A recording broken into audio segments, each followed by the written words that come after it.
अस्सलाम वालेकुम, welcome back to ज़ारास kitchen. तो आज मैं बनाने लगी हूँ बहुत ही मज़ेदार खीर, और इसके अंदर जो मैं कंडेंस्ड मिल्क यूज़ करूँगी उसकी रेसिपी भी मैं आप लोगों को आज इसके साथ शेयर करूँगी। तो चलिए रेसिपी को करते हैं स्टार्ट। सबसे पहले मैं बनाऊँगी कंडेंस्ड मिल्क। उसके लिए मैंने ले लिया है 1 कप दूध, और इसके अंदर मैं ऐड कर दूँगी हाफ़ कप चीनी। इसको मैं अच्छे से मिक्स कर लूँगी। दूध को पूरी तरह से चीनी के साथ मिक्स कर लें। चीनी को अच्छे से दूध के साथ मिक्स कर लें, जैसे मैं कर रही हूँ। चीनी अच्छे से मिक्स हो गई है, तो अब मैं इसके अंदर ऐड कर दूँगी 1 कप खुश्क दूध का। आप कोई सा भी खुश्क दूध ले सकते हैं, बहुत इजीली मार्केट में अवेलेबल होता है। अब मैंने इसको जस्ट 5 मिनट के लिए पकाना है, थोड़ा सा थिक होने के लिए। तो जब ये ठंडा होता है तो और भी ज़्यादा थिक हो जाता है। अब ये बिल्कुल रेडी है। फ्लेम को मैंने कर दिया है ऑफ़, और इसको मैं ठंडा होने के लिए साइड पर रख दूँगी। अब बनाते हैं खीर। 1 लीटर मैंने ले लिया है दूध, और उसको मैंने गर्म होने के लिए रखा है। उसके अंदर मैंने ऐड कर दिया है 1 कप चीनी का।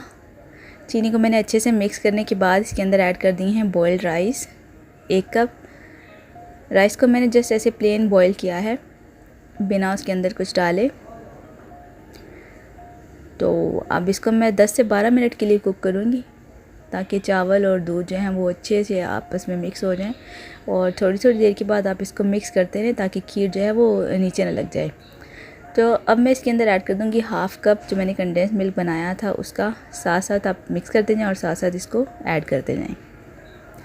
तो ये बहुत ही मज़ेदार खीर बनती है। अभी तक आपने अगर मेरी रेसिपी को लाइक नहीं किया तो लाइक भी कर दें, और चैनल पे अगर नए हैं तो सब्सक्राइब भी कर दें। नए ही होंगे क्योंकि अभी मेरे पास तो इतने लोग हैं नहीं, तो आप लोग ज़रूर सब्सक्राइब करें।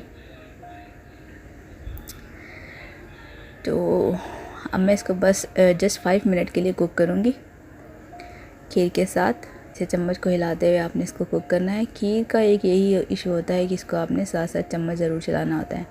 थोड़ी सी मैंने इसके अंदर ड्राई फ्रूट्स ऐड किए हैं। आप अपनी मर्ज़ी की कोई सी भी ड्राई फ्रूट्स ऐड कर सकते हैं। मैंने इसके अंदर नारियल और किशमिश ऐड की है, और थोड़े से कटे हुए बादाम ऐड किए हैं। तो आप अपनी मर्ज़ी से कुछ भी ऐड कर सकते हैं। पिस्ता ऐड करें, काजू ऐड करें, तो अप टू यू। इसको बस ज़रा सा मिक्स करेंगे और इसको डिश आउट कर देंगे।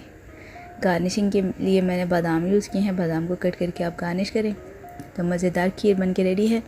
अगर आपको रेसिपी अच्छी लगती है तो मेरे चैनल को ज़रूर सब्सक्राइब करें, और हो सके तो रेसिपी को शेयर भी कर दें। फिर मिलेंगे एक नई रेसिपी के साथ। तब तक के लिए अपना बहुत सारा ख्याल रखिएगा और मुझे दुआ में याद रखिएगा।